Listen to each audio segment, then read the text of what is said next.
I hurried beneath the awning of the velvet oak, shaking the rain from my thin coat as the Thursday night traffic rushed past the puddles behind me. 2 weeks.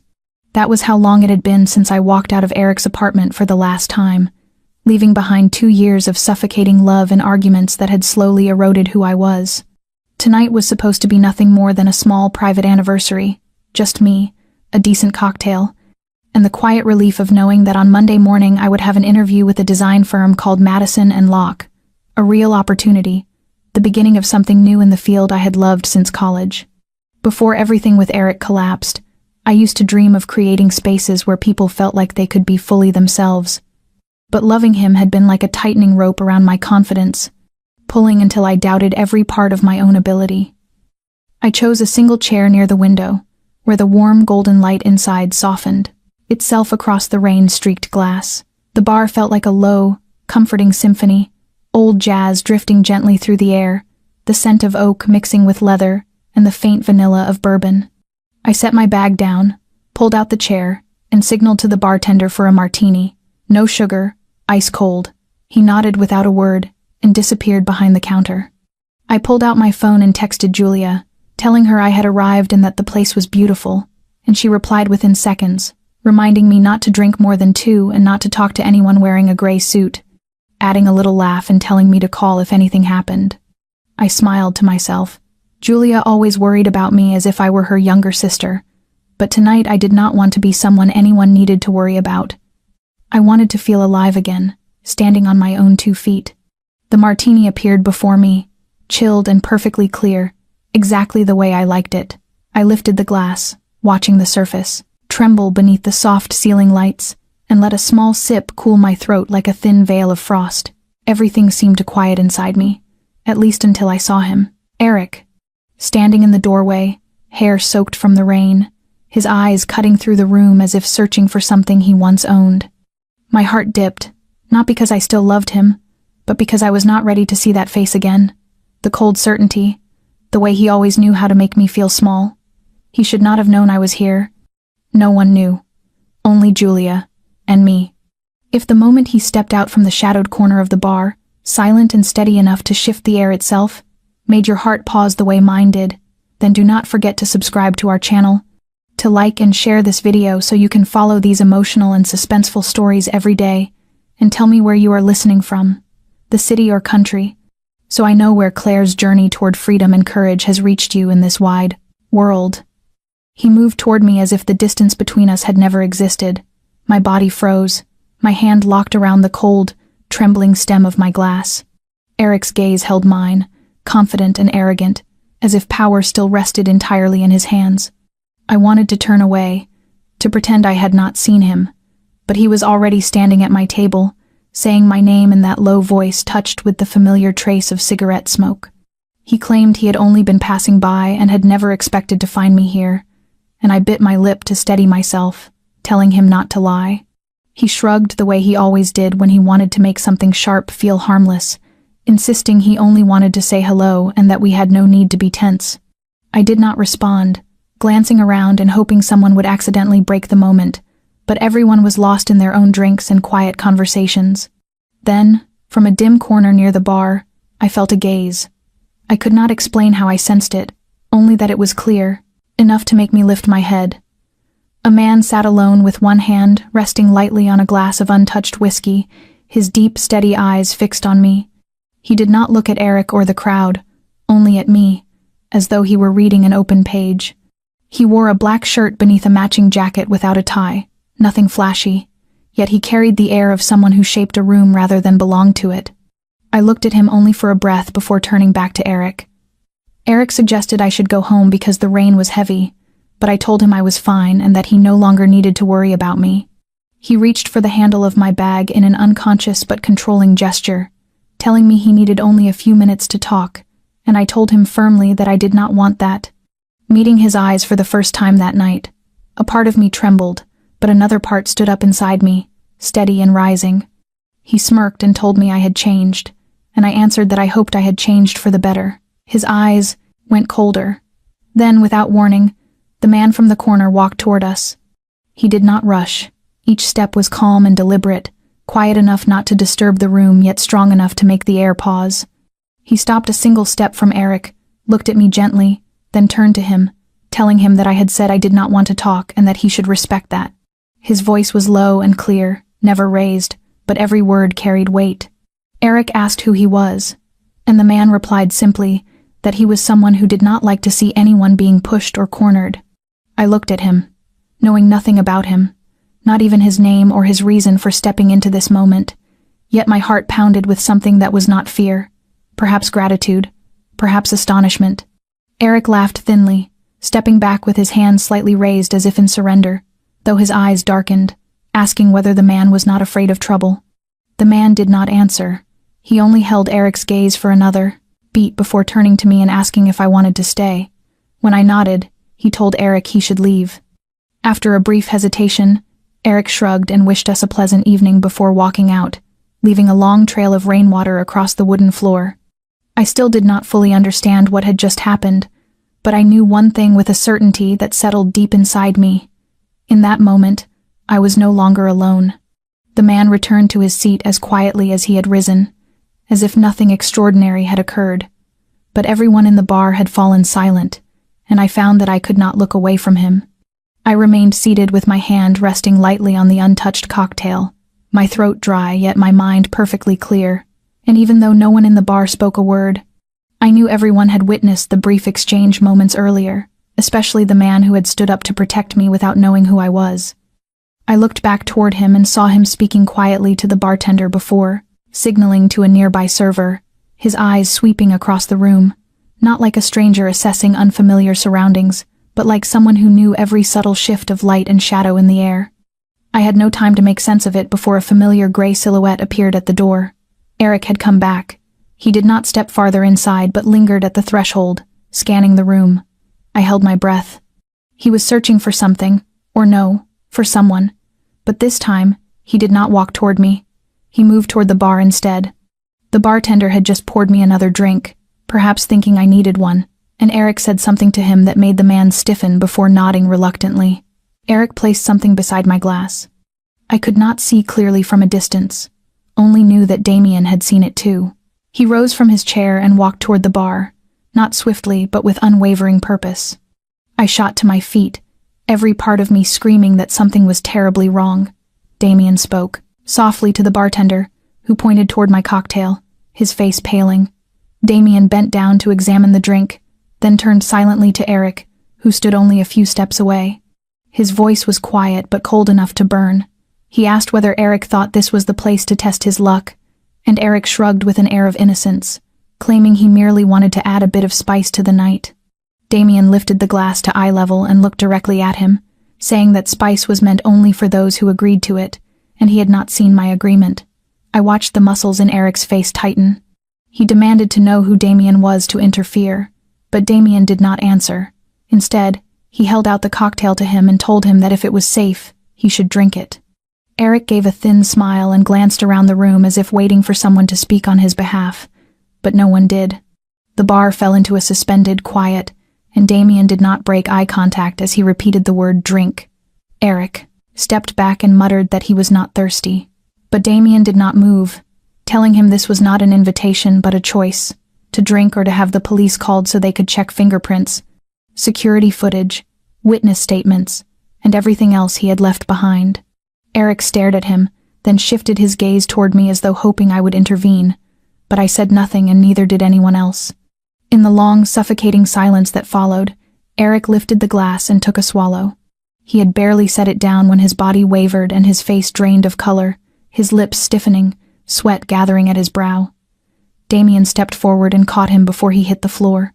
There were no screams, only a ripple of silent shock moving through the room as he told a nearby server to call for an ambulance, his voice steady and calm. He placed Eric on his side and kept his head supported, murmuring that he was still breathing, faintly but enough. I could not look away. Damien showed no panic and no anger, only the composed certainty of someone who had long been accustomed to far darker situations. By the time the paramedics arrived, Eric had begun to convulse lightly, and when one of them asked Damien for his name, he replied that he was simply the person who had stopped a disaster.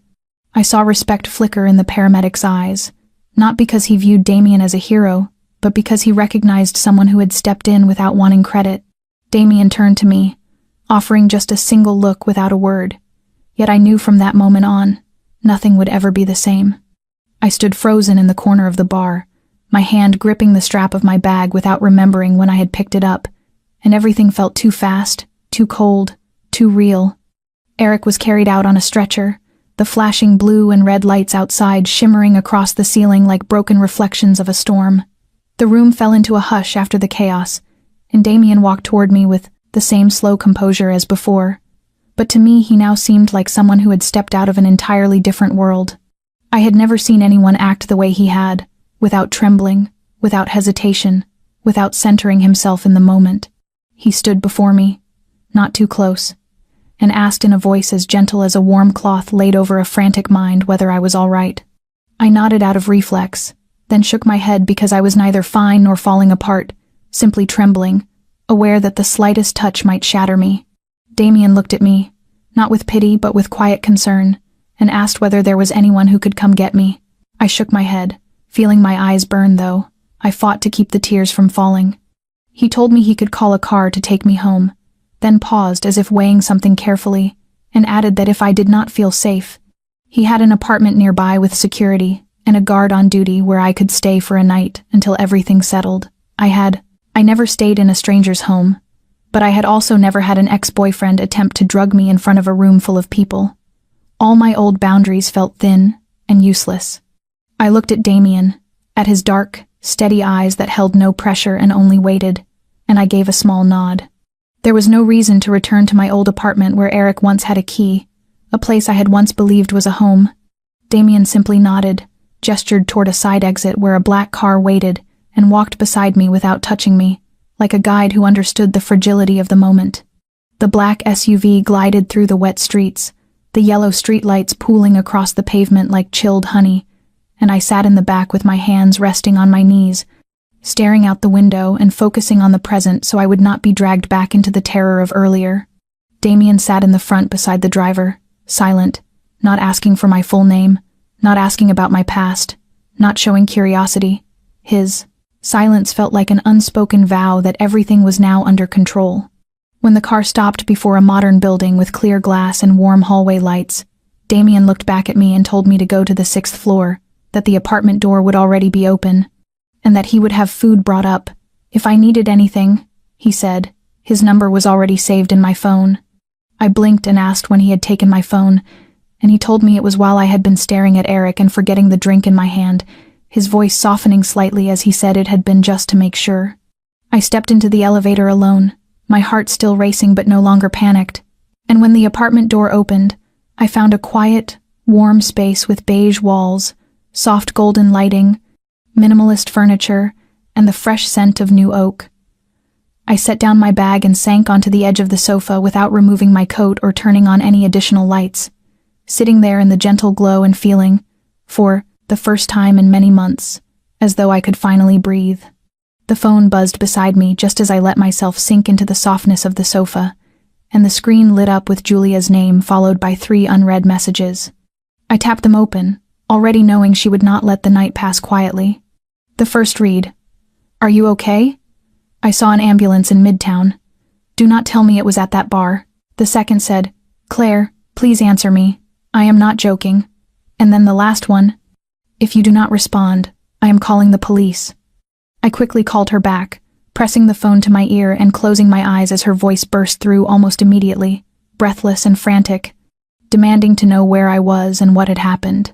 I sat up and forced my voice to stay steady, telling her I was all right, that something had happened but someone had helped me. She went quiet for a few seconds, her tone dropping but still tight, as she asked who, exactly who, had helped me. I hesitated before telling her it was a man who had been there when Eric tried to drug my drink, a man who stopped it and truly saved me. Silence hit again, and I could picture Julia frowning hard on the other end.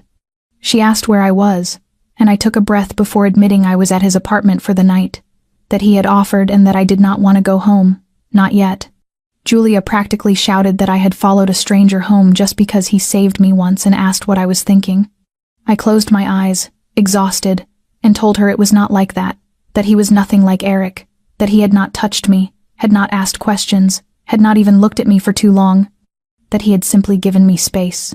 Julia went silent longer this time, and when she spoke again her voice had softened, though still edged with worry, asking me to promise I would be careful and not trust too easily, reminding me that the shock of what happened might make temporary safety feel permanent.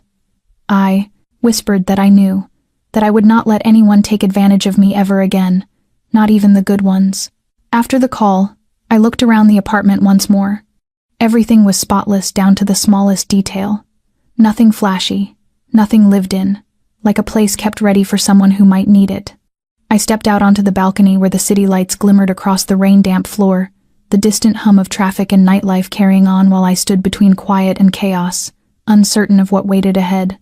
I woke the next morning to the faint scent of wood and freshly brewed coffee lingering in the living room, and found a small note positioned neatly on the table, the handwriting precise and firm, saying he had arranged for breakfast to be delivered and that I should call if I needed anything, adding that he would not disturb me. I held the note, feeling something between relief and unfamiliar warmth. No late-night messages, no senseless questions, no figure standing over the bed. Only silence where I needed it, and distance where it mattered. He had not stepped into my world, had not used my vulnerable moment for anything. He had simply left me alone, and somehow that made me think of him far more than I wanted to admit. I sat on the balcony with the cup of coffee he had left, unsure why the peace I felt was so strong, not because the place was safe or the drink was perfect, but because of the way he stepped back, asked nothing, pressed nothing, showing up only enough to remind me I was not alone. As I began gathering my things to leave, the door opened and Damien walked in wearing a white shirt with the sleeves pushed up, his face alert though his eyes carried a trace of sleeplessness. He nodded a brief greeting and went straight to the kitchen to refill his coffee, asking without looking at me whether I had slept well, and I told him the apartment was truly quiet, then added that I had not expected a stranger to let someone stay in his home so easily. He set his cup down and leaned against the counter, pausing before answering that he did not let strangers stay, but that I did not seem like someone he needed to guard himself against. His words surprised me and I asked why, and for the first time since he entered he looked at me and told me he had met someone like Eric before, that he recognized the look in my eyes when I faced him, the fear hidden beneath a thin shell of strength, the same look his younger sister once had. I sat upright and repeated softly, "His sister," and he nodded, his gaze dimming as if opening a door he rarely touched, telling me her name was Elena and that she had been 6 years younger, and after their parents died he had been the one to care for her. They had grown up in a rough neighborhood, he said, but he always believed that being strong enough and hard enough would keep her safe. He fell silent a moment. I did not interrupt. Then he told me that when Elena was 19 she fell in love with a man nearly 10 years older, a man with money and sweet words who convinced her no one loved her the way he did, and by the time Damien sensed something was wrong, it was already too late. The man began to control every part of her life, her friends, her phone, even her clothes, and each time Damien asked, Elena insisted everything was fine and that he was overreacting. His voice thinned as he said he had been wrong to leave it alone. I swallowed hard. Damien continued without looking at me, telling me that one night Elena called him, her voice shaking, and he heard breaking objects and screaming in the background. He drove there in less than 10 minutes, but when he arrived the door was already open and the police had just reached the scene, and Elena lay on the floor with blood trailing from her head. My hand lifted to my mouth and I could not speak. Damien closed his eyes as if pushing the memory back into place and said the man had claimed it was an accident, that they had argued, and Elena had slipped, and there had been no clear evidence to charge him, no witnesses, only Damien and a man who knew how to erase everything that could prove the truth. He clenched his hand, his voice no longer cold but tightly held together, saying that from that day he stopped believing in justice and believed only in his own limits, that he had not saved his sister, and when he saw the look in my eyes the night before, he knew that if he walked away he would carry another death on his conscience. I looked at him then, seeing for the first time a crack in the armor he wore, realizing that the man who had seemed so controlled and distant was carrying a wound that had never healed. I placed my hand gently on the armrest and told him softly that I was grateful, not only for the night before, but for not staying silent the way so many others had. Damien did not respond. He only gave a slight nod before turning back to his coffee. but I knew that in the space between the unspoken words, a thin, fragile trust had begun to form, and he no longer felt like a stranger to me. I returned to the apartment that afternoon after a long walk around the neighborhood, my mind still spinning with the story of Elena. The images Damien had described clinging to my thoughts, as if each detail had found a way to anchor itself to the quiet corners of my consciousness. And I could not begin to imagine the helplessness of knowing your own sister was being abused and being unable to stop it until it was too late. A helplessness that struck too close to the feeling of being controlled and slowly suffocated by someone you once trusted. When I stepped inside, Damien stood before the large window with a phone in his hand, speaking to someone in Italian. His voice low and unhurried, yet carrying a decisive weight that was impossible not to notice. And when he ended the call and turned toward me, his expression was softer than it had been that morning, as he asked if my walk had gone well. I nodded and set my bag on the chair, telling him the air was fresher than I had expected, and he gave a faint smile before mentioning he suspected I had not eaten lunch. I admitted I had not, that I had not had the mind for it, and he walked toward the dining table, pulling a thin envelope from which he slid a small file. He told me he had a proposal, that if it felt too soon for me to go home, or if I was not ready to leave the apartment, he could offer me a temporary option, a job. I frowned, unsure of what he meant, and he explained that he owned a restaurant a few blocks away called Bella Rosso, meaning Red Rose, a quiet place frequented mostly by regulars, people in the industry, or those who needed privacy, and that he thought I might be able to contribute there. I told him I was not a server, half joking and half serious, but he shook his head and said he knew that the restaurant had recently been redesigned, and he had noticed my sense of aesthetics, that I could help evaluate the space, adjust the layout, even offer suggestions for decoration and the overall guest experience. Not a permanent role unless I wanted it, but something he believed fit my interior design background. I was surprised and asked how he knew I studied design, and he reminded me he had overheard me telling the bartender the night before about my interview on Monday, guessing it was not the first job I had applied for, adding that he had seen the way I arranged things in the apartment when I stayed over and recognized an eye for detail. I looked at him without my usual guard and asked how long he wanted my help, and he said 1 week to start, that if it worked I could consider staying longer, and if not, it would still be experience, income, a safe space, and the comfort of not being alone. I sat quietly, weighing everything, thinking of Madison and Locke, the Monday morning dream I had once prepared for with such excitement.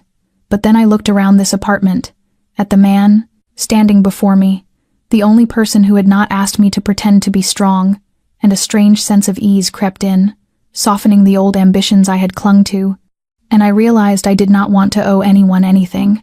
Yet I also could not deny that this was a chance to breathe. I told him I would try, my voice unsure but clear enough to count as a promise, and then I drew a deeper breath and looked directly at him, more certain, as I said, I would call and cancel the interview at Madison and Locke because I believed I had found the place I was meant to be. Damien nodded, surprise flickering briefly in his eyes before settling back into his usual calm composure, as if some part of him had quietly hoped for that answer. And he told me to be ready the next morning at 10, that he would send someone to pick me up, adding that for now we should go eat because he did not want his future colleague working on an empty stomach.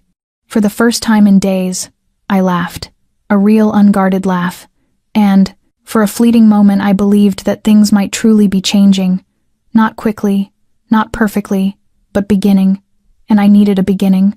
Bella Rosso sat tucked in the corner of a quiet street, its facade covered in ivy and deep red roses blooming beneath the early sun, and when I stepped inside the air was filled with the scent of freshly roasted coffee, warm bread, and a soft hint of wood. The interior was elegant without being showy, the walls a pale cream, Italian pendant lights casting a gentle amber glow, each table positioned with deliberate care to ensure complete privacy, and although Damien was not there, his assistant Luca waited at the door. He guided me through the restaurant, describing each section from the bar to the VIP rooms, from the main kitchen to the wine cellar, assuring me that if I felt any area needed change I should speak freely. I began with the smallest details, noticing the table linens did not match the lighting, that some of the paintings were too dark, weighing the room down, and I suggested replacing them with watercolor prints that would soften the space. I noted the subtle lighting beneath the wine shelves, the placement of the centerpiece flowers, the alignment of chairs so that no empty gaps appeared when viewed from the entrance, recording everything carefully before presenting it to Luca near midday. He nodded, sometimes surprised, sometimes laughing at his own oversight, and I told him the smallest things were often the ones ignored, yet the ones that brought customers back. In the afternoon I met the head chef, a middle-aged man named Marco, stern but passionate, who led me through the kitchen, showing me how dishes were plated, how the light struck the food, the balance between appearance and flavor, explaining that good food was not enough, that beauty made people want to taste it before realizing how good it was. I listened, absorbing every element, and when the sunlight faded behind the restaurant's large windows, I realized I had worked nearly 8 hours without feeling tired, perhaps because for the first time in so long I was using my abilities, creating something meaningful, remembering how vital that feeling was. As I prepared to leave, Luca gestured for me to look toward the second floor, where Damien stood behind the large glass panel, with his hands in his pockets, watching every step I had taken throughout the day, saying nothing, never intruding, only observing, and I knew he had seen everything. I did not know why that mattered to me, but something in his gaze made me feel I was more than someone trying out a role. When I stepped out of Bella Rosso beneath the sky turning gray-blue, my heart felt strangely light, and although Damien did not appear, when I opened my bag to retrieve my phone I saw a message from his number.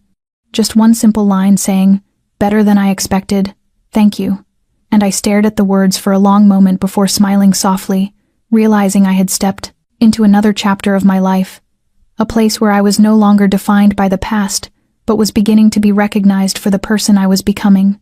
The news of Eric being released from the hospital reached me faster than I expected, arriving in a message from Julia at 9 in the morning, only 3 short words that sent a cold shiver down my spine as she wrote that he was out, and I did not need to ask or confirm with anyone because a part of me had already known this would happen, that sooner or later he would return and find a way to get close to me again, since the law never held men like Eric for long, especially when there was no clear evidence and no willing witnesses aside from me and Damien. And Damien was not the kind of man who stepped into a courtroom, while I was simply a woman who had almost been drugged and saved by the sheer coincidence of another man being present at the right moment. I had no proof, no camera recording, no confession on tape, only memories and the chill that crawled up my spine every time I remembered the look in Eric's eyes that night. For several days after receiving the message, I tried to continue my work at Bella Rosso as if nothing had changed, filling my hours, adjusting the lighting in the VIP rooms, designing the new autumn menu, and working with Marco on how to present dishes for the upcoming holiday events. Yet, even in the midst of the busy kitchen and the constant flow of tasks, I felt watched. It was not the staff, and not the regular customers, but something colder, an unfamiliar gaze that clung to me like a shadow. One evening, as I left the restaurant, I saw a silver car idling a few meters from the entrance with its engine running and no one stepping out. And when I slowed and tried to see through the dark glass, the vehicle suddenly backed up and turned swiftly down another street, and in that instant, I knew I did not have much time left to prepare myself. I told Damien everything the following night as he was checking the wine storage, and he did not look surprised, only thoughtful as he nodded and said he had not expected Eric to stop easily, and after a long silence, he told me he would assign someone to watch me, but that it was only part of the solution, that I needed to know how to protect myself as well. When I asked if he meant learning to fight, he said I did not need to become an assassin, but at least needed the skill to make a man twice my size hesitate long enough for me to run, and I let out a faint laugh, not because it was funny, but because his practicality felt grounding. 2 days later, I started my first lesson with a woman named Maria, an old friend of Damien's who had once trained media figures in personal defense, tall and fast with no softness about her, except in her patient eyes when she looked at someone carrying trauma.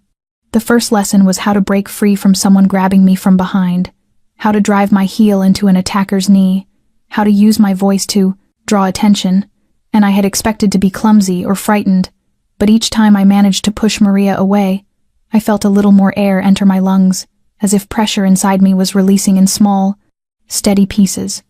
Every day after work, I went to the basement studio of an old building where dim lights flickered over the space, and the echo of bodies striking pads filled the narrow room, and Maria never asked why I was there.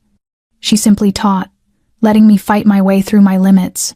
Damien never appeared at the classes and never spoke about them, but I knew he was watching the progress closely, and one night when I finished training and turned on my phone, I saw a message from him saying only that I had shifted my weight correctly today.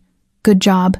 And I had no idea where he had been standing or how long he had been watching, but I smiled with sweat still sliding down my neck, because for the first time in months I did not feel weak, and I knew that whatever gaze Eric returned with, I would no longer be the Claire he used to know, because I was slowly becoming someone I could rely on. Before anyone said anything, I sensed tension thickening the air at Bella Rosso. As employees grew more cautious, conversations between shifts became shorter, and glances held a flicker of unease, while Marco, usually loud and fiery, lowered his voice whenever someone entered the kitchen, and Luca avoided me more often, passing me with an expression I could not read. I noticed more men in black suits appearing in the VIP rooms, ordering nothing, speaking to no one, sitting still and silent like shadows planted in the elegant space. And I told Damien what I had sensed one night as we sat in his office on the second floor, with the city lights glittering behind the glass like thousands of broken shards. He poured me water before sitting across from me and asked if I had heard of the Bratva, and when I shook my head he explained it was a Russian Mafia branch firmly rooted along the east coast, not loud like in films but deep, and when they appeared somewhere, they did not need to speak threats. They only needed to be seen. I clasped my hands to steady my voice as I asked whether this was connected to Eric, and he nodded slightly, saying Eric had not acted alone and had protection, and that after the incident in the bar, some people felt humiliated and wanted to remind him he had stepped into their territory. I went quiet for a long moment before asking if I was part of that warning, and he did not answer immediately, only looked at me long enough for me to hear my own heartbeat pressing in my chest, and finally he said that if they believed I was his weak point, then yes. A coldness swept over me, and I stood to steady myself at the window, trying to breathe evenly, asking why he had not told me sooner, and Damien stepped forward but kept enough distance not to crowd me, saying he needed to be sure, and that he feared if I knew too early, I would run.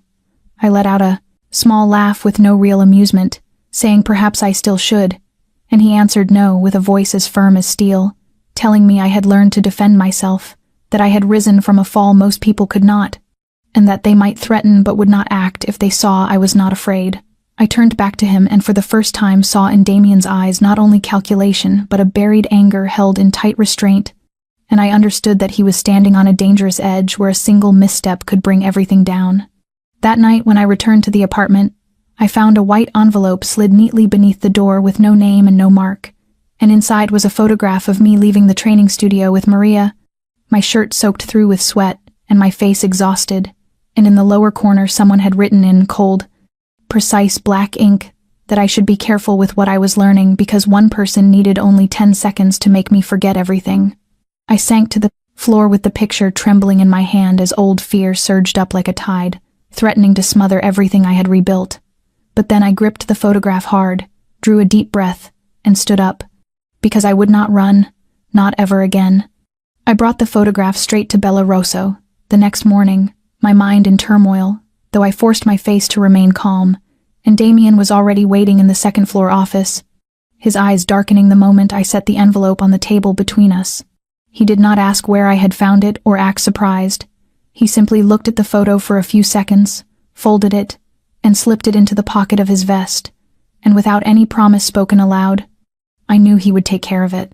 But when he stood as if ready to walk out and deal with everything immediately, I reached for his hand to stop him, touching him for the first time without hesitation, and his hand was warm and steady, not tense, and when he turned back to me his usual sharp gaze had softened, as if the layer of ice between us had finally begun to crack. I did not know why I held on for so long, only that in that moment I was not thinking about the Bratva, or Eric, or the shadows circling my life. I was thinking about Damien, the man who had protected me without ever announcing it, who stepped back when I needed space, and stepped close when I needed something solid to lean on. He sat down again, quiet for a long moment before speaking, saying he had once believed keeping distance was the best way to avoid hurting anyone, but perhaps he had been wrong. And I stayed silent, letting him continue. He said he had lost Elena because he thought he could control everything, but the truth was that some things would slip away if he never dared to step into them, and I bit down on my lip, my throat tightening as I told him he had not lost me, not as long as I was still here. He raised his hand slowly, touching my chin and lifting my face toward his, with no force, no urgency, only the unspoken question in his eyes to make sure I was not afraid, and I was not. I felt an unexpected peace, and when he leaned in and pressed his lips to mine, I closed my eyes and let that kiss be the quiet confirmation that the walls I had built were beginning to fall. The kiss did not last long, but it was enough to tell me that everything had changed. And when we parted, I rested my forehead against his shoulder while his chest rose and fell beneath my cheek, whispering words I was not sure were for him or for myself about never believing I could trust someone again. And he answered softly that he felt the same, that I made him want to try.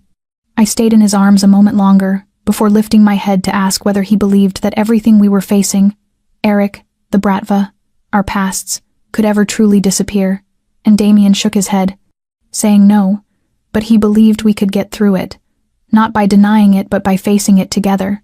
And for the first time in a long while I did not feel alone when I thought of that word together, because it did not feel like dependence but like partnership, a quiet form of trust that needed no explanation. We could not promise each other the future, neither of us could guarantee anything, but when he squeezed my hand before leaving the office, I understood that no matter how thick the darkness outside might become, as long as there was even a single thread of light, we would find our way. And in that first kiss, there had been more than attraction. There had been the beginning of something deeper, a new start chosen not out of fear but out of willingness to stay. The meeting took place on a gloomy evening with heavy clouds hanging low over the sky as if warning us of what was coming, in a third-floor office of an old building behind Bella Rosso, a place no one entered without an invitation, where Damien gathered the closest people he trusted. I sat between Luca and Maria, the only two besides Damien whom I trusted in this circle that no longer felt safe, and on the table a map of the city lay open, marked with small red dots where unfamiliar men had appeared in recent weeks. Damien stood by the window with his hands in his pockets, his eyes on the street below, though his mind was clearly elsewhere. And when he turned back, his voice was steady as he explained that the Bratva did not attack directly, but preferred to grind people down with messages and psychological pressure, and when that was not enough, they changed tactics. Luca nodded and pulled another envelope from his case, revealing more photos of me taken from a distance at multiple angles and locations, some from inside the training studio, some outside the supermarket, and worse, one taken as I stood in front of Damien's apartment. My hands tightened as I fought to keep my expression steady, and Maria placed her hand on my shoulder without words, offering the quiet support of someone who understood, and Damien looked at me without turning away this time, telling me the Bratva were focusing on me because they believed I was his weakness, and that we would make them believe it was true. I understood immediately and asked again for clarity, and he confirmed it, saying we would use me as bait, but not recklessly. We would create a situation tempting enough for them to expose themselves, a public event with media presence and our people embedded, an evening where they would think I was unprotected and would make their move. I looked around the room and felt the weight of their attention, not pressure but waiting, knowing no one would force me if I refused, and yet knowing that if I agreed I would no longer be standing behind anyone but at the center, both target and key to the plan. I straightened and said calmly that if I did this, I needed thorough preparation, every step, every person around me, because I refused to become a burden in their fight, and Damien nodded with a faint tilt of a smile, saying I had never been a burden, only someone they underestimated, which was our advantage. The plan took shape over a meeting that lasted more than 2 hours, a charity gala at Bella Rosso attended by business and media figures, where I would be the guest of honor, presented as the designer of the restaurant's new space, a role that was true but would now be layered with dangerous meaning, because every step, every handshake, every glance would be a test. Maria would stay within sight disguised as a server. Luca would coordinate undercover security inside and outside. Damien would arrive late to create the illusion that I was truly unsupervised. And everything had to unfold naturally, because a single misstep could bring the entire plan crashing down. When the meeting ended, Damien kept me back, and we stood alone in the dim hallway with the old tiled floor and the flickering fluorescent light above us as he asked if I was certain, no longer the strategist but a man worried for someone he cared about, and I met his eyes and told him I had once been so afraid of Eric that I could not open my own windows, And now I wanted to be the one who opened that door and let them see I was not hiding anymore. He stepped closer and touched my cheek with a gentleness that contradicted the tension thrumming around us, telling me that if anything felt wrong, I had to tell him, that the plan could change but I could not be replaced. And I nodded, my heart beating faster, because in his eyes I was no longer prey. I was a partner, and I was ready to step into the heart of the storm. The lights of Bellerosso shimmered more beautifully than ever that night, warm golden strands wrapped around the window frames, casting a gentle, elegant glow across the street, and the cool autumn air made the dark sapphire silk of my dress sway faintly with every step. I caught my reflection in the large glass panel at the entrance, my hair pinned in a loose twist, my lips painted in the color of red wine, the confident smile. I had practiced for 3 straight days now, resting naturally on my face, and no one could ever imagine that this woman had once been afraid to open the windows of her own apartment. I stepped inside to the sound of soft jazz, trays of sparkling wine, glinting beneath the lights, and the murmured conversations of glamorous guests. And from across the room, Luca stood in his corner with a tiny earpiece, his eyes moving through the crowd with quiet vigilance, while Maria, dressed in a server's uniform, carried drinks between tables with the calm face of a woman blending effortlessly into her surroundings. Everyone was in position. I was the centerpiece. I had to be the centerpiece. I walked past small clusters of guests, shaking hands, offering warm greetings, sharing light stories about interior design, about Italian palettes, and the inspiration I had drawn from the classical paintings of Florence. Smiling at the right moments, tilting my head just enough, my gaze steady but never sharp, every movement an impeccably rehearsed performance. I could feel a tension gathering around me, not only from the invited guests, but from those hiding in the shadows, and I did not need to turn to know that one of them was watching me closely. A tall, thin man in a silver-gray suit I had never seen at any previous event, who neither drank nor spoke to anyone, who only watched me and occasionally touched the button on his vest, where a communication device was almost certainly hidden. I walked toward the wine display where Maria had discreetly placed a large floral arrangement as our prearranged signal, took a glass, tilted my head as if searching for someone to toast, and scanned the room for Damien. He had not arrived yet, exactly as planned. I turned so the light fell across my cheekbone at an elegant angle, like stepping out of a vintage Italian portrait, and that was when the man began to move, peeling away from the wall, walking with slow, deliberate intent, and I could hear my heartbeat knocking through the heavy air, as though the entire room had paused its breath. He stopped a few steps away without speaking, and I broke the tension first with a soft, lightly teasing voice, telling him I would guess he was not there to discuss lighting composition, and he smiled thinly with the long, heavy vowels of Eastern Europe as he said he had come because of me, that everything here was beautiful, but I was the most beautiful part of it. I smiled back, hiding the tightness beneath the act, saying I was glad I had chosen the right dress, and he stepped close enough for me to smell a trace of tobacco beneath his expensive cologne, asking if I was not afraid standing in a room full of people where no one truly knew who was friend and who was enemy, and I held his gaze as I replied that fear made a person predictable, and I had no intention of being predictable, which made him smile again, a quiet, unsettling smile, before he turned away and left behind a vague, but unmistakable threat. My knees nearly softened, yet I refused to tremble because I knew Damien was somewhere watching, and right on cue, through the main entrance, he appeared. Damien walked in as if the world bent subtly around him, the black suit perfectly cut to his frame, the tie matching the deep blue of my dress, and he did not look at anyone but me, and in that instant I knew the game had shifted into its next stage, and that I was no longer a pawn but the one preparing the first true move. The man in the silver-gray suit reacted immediately, not with retreat but with an alertness like a predator sensing a stronger rival entering the field, and he slipped into the crowd with a cold ripple of tension that ran straight down my spine.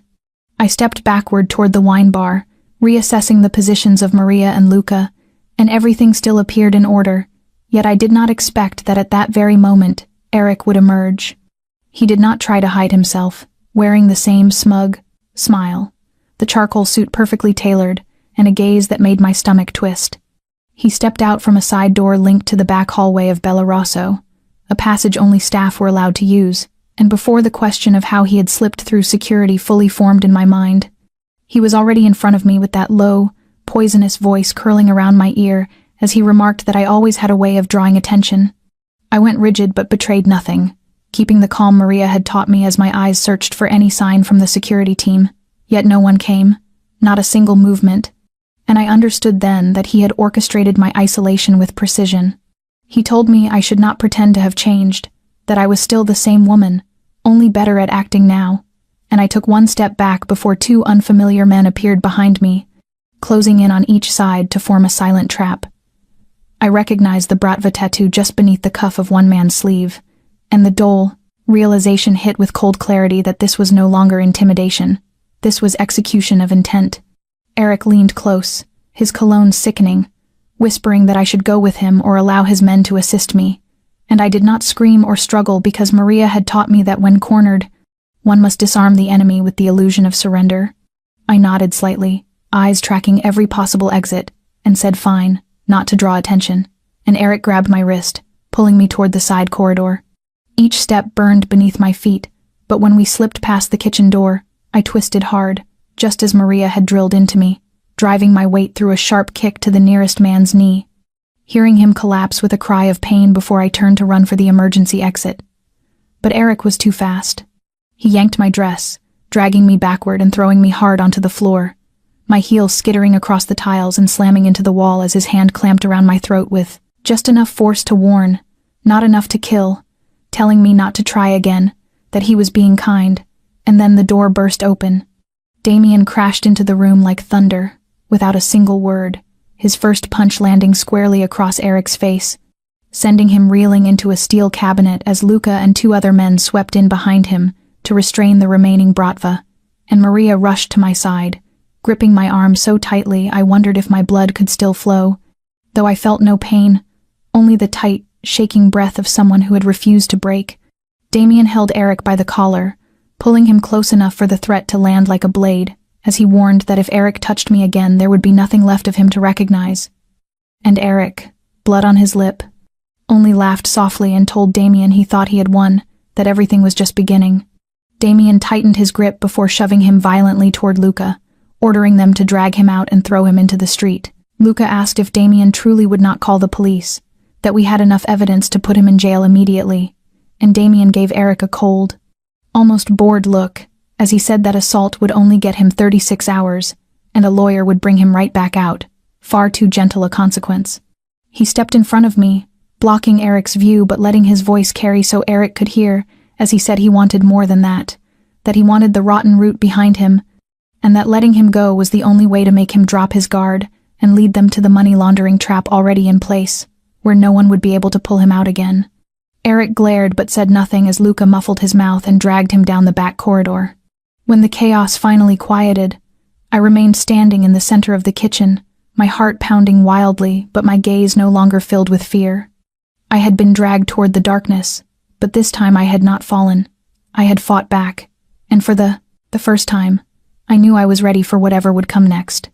After the incident in the kitchen of Bella Rosso, everything seemed to settle on the surface, yet Damien understood better than anyone that the Bratva would never stop simply because of a brief arrest, and although Eric had been taken away and disappeared from my sight for a few days, the shadow behind him still lingered, and the real danger had not faded for even a moment, so Damien quietly prepared a counterstroke, a strike meant not just to defend but to bring an end to it all.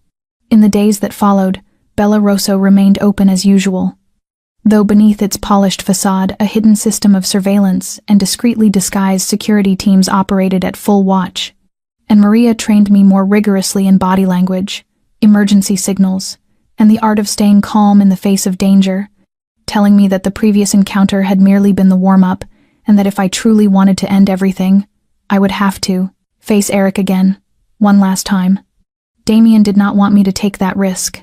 I knew that well, but I also knew that if I kept avoiding him, there would always be a door I was too afraid to open, and a path I was too terrified to walk, and because of that, I offered to be the one to draw him out. We staged a private meeting between me and a supposed investor from Europe, someone the Bratva had attempted to recruit for a money laundering operation through high-end restaurant ventures, and the information was leaked deliberately, just enough to reach the ears that needed to hear it, and I would be the one conducting the negotiation without Damien, without Luca, only me and a single bodyguard disguised as a driver. The location was a high-floor meeting room inside an abandoned building, partly renovated and owned by one of Damien's front companies, every element carefully calculated. That day I wore a sleek gray business suit, my hair pulled back, my gaze colder than it had ever been, and on the table lay a convincing false contract, filled with numbers and terms designed to persuade the Bratva that I was acting as the intermediary for a large-scale laundering scheme. Eric arrived exactly as predicted, not alone but flanked by 2 men in black suits, all 3 scanning every inch of the room with predatory caution, and I stood to face him without blinking. He gave me that familiar smile, though the power behind it had vanished, and I saw tension flicker across his face, as though he sensed something was wrong, yet was too deeply entangled to turn back. He greeted me, his voice stretched thin as if covering anxiety, and I told him he was late, that we had only 40 minutes to finalize the deal, and I did not like wasting time. He raised a brow and sat across from me while his men hovered like shadows, and he commented on how much I had changed, promising that soon things would return to the way they were, and I met his eyes as I told him no, nothing would ever be the same, again. That was the moment Damien emerged from behind the two-way mirror, with 3 federal agents and the security team, and the door slammed shut as orders exploded across the room, and within seconds all 3 men were forced to the ground with their hands pinned behind their backs, Eric thrashing and shouting empty threats, his gaze scattering when he saw I was still standing exactly as before, unafraid, unwavering. I walked toward him and told him that he once believed he could control me through fear, but that fear was the very thing that helped me realize I was stronger than he imagined, and he laughed bitterly with blood on his lip, asking if I thought they would protect me forever, and I shook my head, telling him I did not need protection forever, only long enough to make him disappear. When they let him out, I stood beside Damien with my breath still uneven, but my eyes entirely different, no longer the eyes of a victim, no longer a hunted creature, for I had faced the monster in my own darkness, and this time I was the one who walked out whole. The days after the ordeal passed as if someone had quietly turned down the world's clock, and gradually I stopped looking over my shoulder every time I stepped outside, no longer spotting shadows lingering across the street or receiving late-night messages from unknown numbers. And though freedom first felt strange and almost unreal, slowly I learned to trust that it was real. Damien changed as well. He no longer appeared like a distant shadow guarding me from afar, for now he was beside me openly, no longer hiding his concern behind cool words or guarded glances, and we met often at Bella Rosso, not for business or security but simply to sit together, sometimes on the rooftop where the wind moved through strings of warm yellow lights, sometimes at a tiny cafe tucked in an old alley, where wind chimes rang softly each time the door opened. Damien spoke less than before, but every word he chose was steady, full of quiet meaning, and he told me stories of the early days building Bella Rosso, the near failures, the losses, the choices that almost cost him everything, and he no longer hid anything from me. Once, sitting together on a park bench at day's end, when the sunset softened into the texture of velvet, I asked if he had ever thought of walking away from all of it to live an ordinary life, and he remained silent for a long while before admitting he once believed such a life was not meant for him, but now he was no longer sure. I looked at him and for the first time saw a longing in his eyes that was not tied to power or vengeance but to peace. I began returning to my design work as well, with new clients seeking me out through Bella Rosso's recommendations, asking for spaces that felt safe and refined, like the place they had once visited. And I never told them that the reason I chose soft curves for the light fixtures or placed chairs with their backs to the wall rather than toward the center was because healing had quietly woven its way into my hands. Julia came back into my life with the same warmth as before, hugging me tightly in front of her flower shop and telling me she was relieved that I had finally become myself again, and I did not correct her, for I knew I was no longer the Claire I had once been, but rather the version I could finally be proud of. Maria left the city for a training project in another state, but before leaving she hugged me and said that if I ever needed her, one call would bring her back. And Luca continued sending me occasional news reports about the Bratva being dismantled everywhere as his indirect way of assuring me that the nightmare was truly over. One evening, as Damien and I sat in his kitchen, where the warm light from the hanging lamp glowed against glasses of red wine, I told him I still was not used to the silence, and he looked at me, placed his hand over mine, and said that silence was not something I had to get. I used to. It was the reward. I smiled, leaning into his shoulder, listening to the steady rhythm of his heartbeat, like a quiet soundtrack for these new gentle days. And in that moment I understood that although our journey had begun in darkness filled with danger and pain, its destination was a place with the softest light, a place safe enough for us to set down our guard and peaceful enough to begin again. And neither of us was perfect, but now we were two people, healing side by side, and that was more than enough. The news of Julia's engagement arrived on a gentle Saturday morning while I was making coffee in a sunlit kitchen, and when her video call appeared on my screen, her face radiant and her hand lifted proudly to show the ring glittering beneath the light, I let out a small scream of joy, nearly spilling my cup as I shot up from my chair with a racing heart, as if I were the one who had just been proposed to, and Julia laughed softly through the screen, her eyes bright as though nothing heavy had ever rested on her shoulders. The man she was going to marry was Noah, a quiet and sincere architect who had been by her side for 2 years without ever needing to be loud about it, and I remembered the first time I met him at her flower shop, the way he gently repositioned the orchids a customer had knocked over, then slipped Julia a cup of warm tea after she dealt with someone difficult. A man who impressed not with words but with the small, steady kindnesses that last longer than any performance.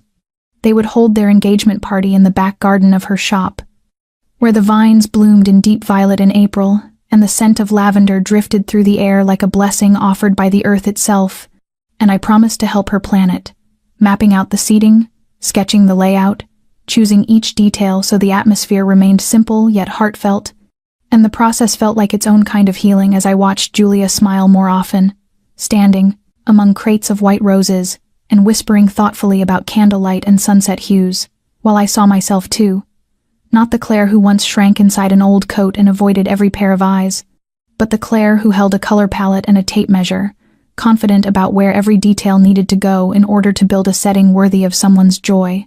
Damien brought me to the party on an evening dusted with light rain, sharing a large umbrella while the cool air wrapped around us and his hand never left mine, and Julia embraced me the moment I stepped inside, her arms smelling of fresh grass and candle wax, the small squeeze saying everything she didn't need to put into words, gratitude that I was here, that we had both made it through our storms, and still had enough light left to smile.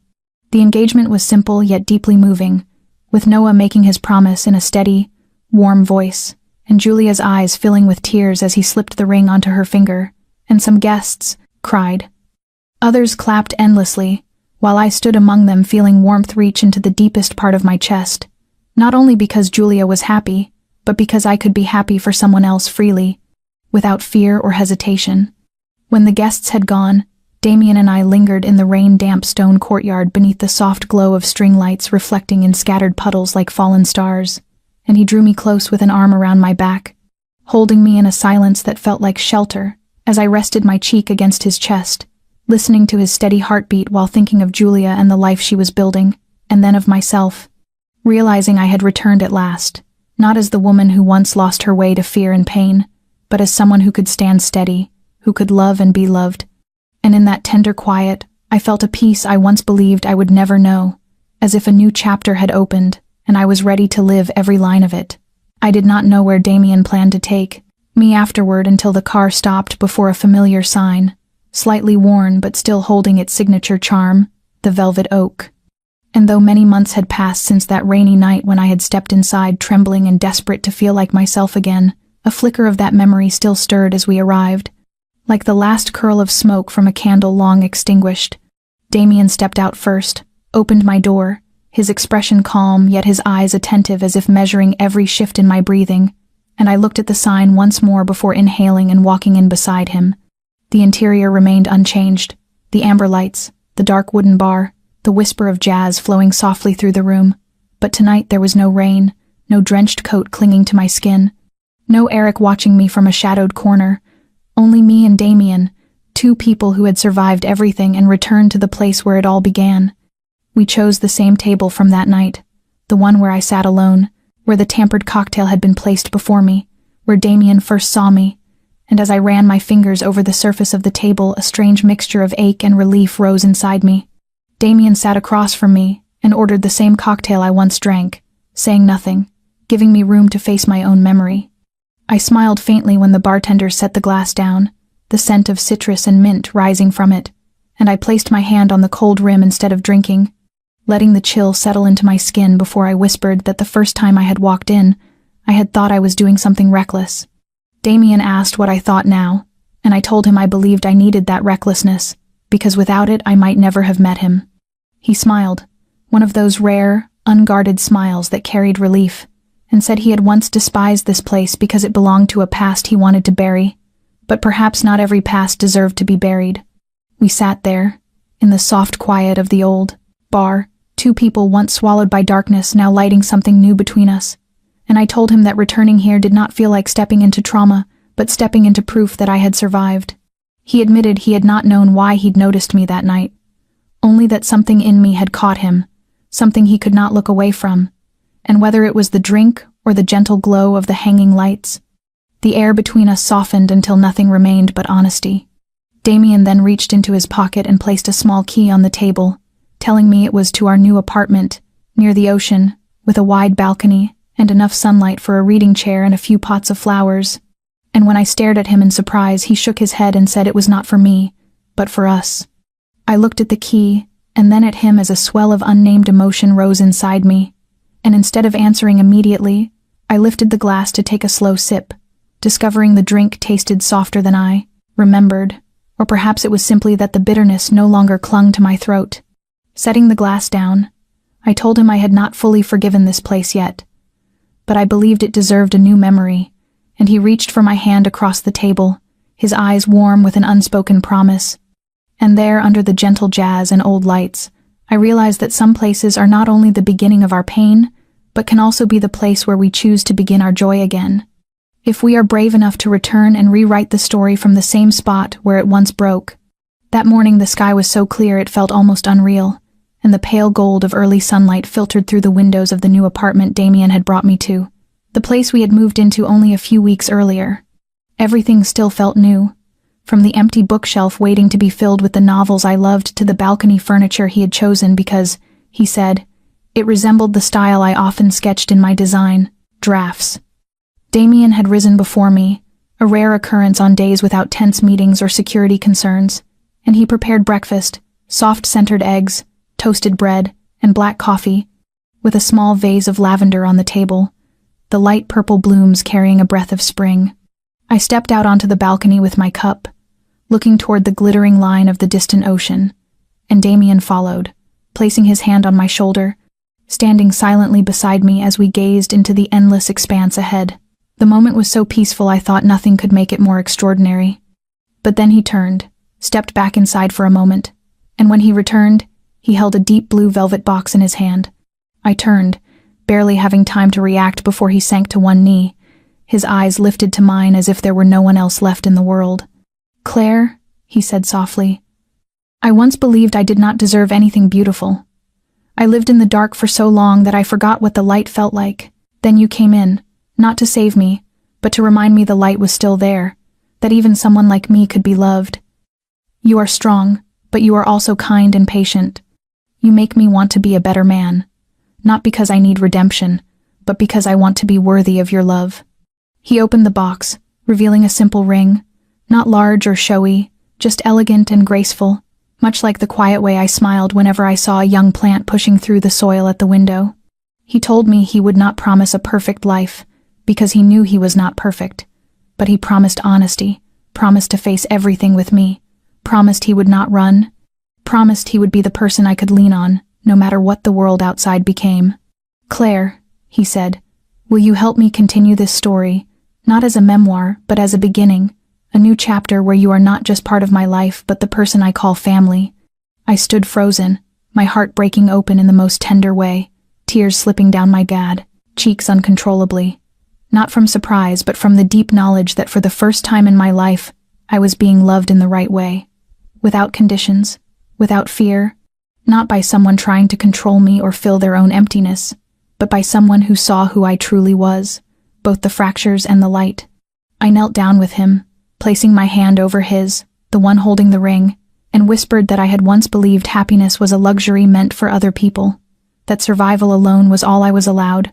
But he had taught me that to live was not merely to breathe, but but to feel, to dream, to trust again. And if there was anyone I wanted beside me, no matter what uncertainties waited ahead, it was him. I told him I could not promise I would always be strong, but I promised I would not let go, and I said yes, I would be his wife. Damien smiled, and in the soft morning light he slid the ring onto my finger, where it felt as though it had always belonged, and we held each other, for a long time, saying nothing more because nothing needed to be said, everything already clear in every quiet touch, in the quickened beat of our hearts, in the silent certainty that neither of us would ever have to face fear alone again. 1 year after the morning Damien knelt on the sunlit balcony, our lives had settled gently into a new rhythm, no longer defined by haunted nights or cautious footsteps through shadowed streets, and instead we lived in an apartment near the sea, where opening the door each day brought the scent of salt air and the steady pulse of waves, a soothing hymn for hearts that had once been shaken. I still worked in design, but no longer as a way to outrun pain. Now I created living spaces for people rebuilding their lives, people emerging from hardship and searching for themselves again, while Damien slowly stepped back from the underworld, passing on his influence and investing his time into quiet, lasting things, joining programs that helped young people who had gone astray, sharing his own story to show them that anyone could change if given someone who believed in them. Our life was not perfect. We still had tiring days, disagreements, and those small, late-night worries that whispered through the dark. But the difference now was that neither of us walked alone. When I faltered, his hand found mine. And when he grew silent, I learned how to listen beyond words. From the wreckage, we had built a home, one that needed no locked doors, only open hearts. The story of Claire and Damien was not only a journey out of pain, it was a reminder that sometimes the light appears in the place that once held the deepest darkness, and you do not need to be strong immediately. You only need not give up. Happiness is not a grand destination everyone can see. It is made of the small, repeated moments of every day, a gentle look, a shared meal, an embrace in the middle of an emotional storm. Thank you for staying until the very end of this story. How did it make you feel? Did something in the journey of Claire and Damien resonate with a part of your own life? Have you ever faced something you thought you could never overcome, only to find strength in someone else or in yourself? We would love to hear your thoughts. Please leave a comment below and share with us the truest feelings from your heart. And if this story touched you, do not forget to subscribe to our channel, like the video, and share it so that more meaningful stories can reach the community. Every day we will bring new videos filled with emotion, with journeys where you may find understanding, hope, and inspiration. Thank you for watching, and we look forward to seeing you in the next video. May all of you who are following this story be blessed with good health, peaceful days, and moments of joy. Goodbye, and see you again soon.